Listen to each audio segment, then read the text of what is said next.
หัวใจฝักใฝ่เสียงเพลงห้องบรรเลงขับขานคอยห้องออกมาจากวิญญาณของเสรีสน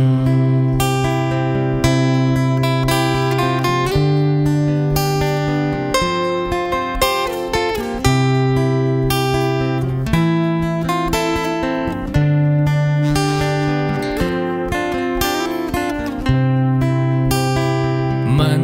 คือคำว่าฮักมันคือความหลงไหลมันคือความใฝ่ฝันที่คอยสร้างมันให้เป็นจริงบ่มีสิ่งใดทดแทนพอใจที่ได้อยู่แบบนี้ชีวิต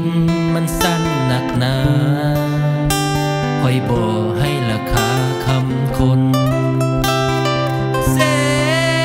รีสน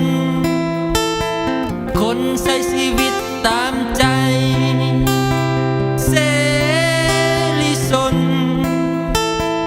คนใช้ชีวิตตามใจตนเป็นที่พึ่งแห่งตนคนยังต้องสู้ต่อไป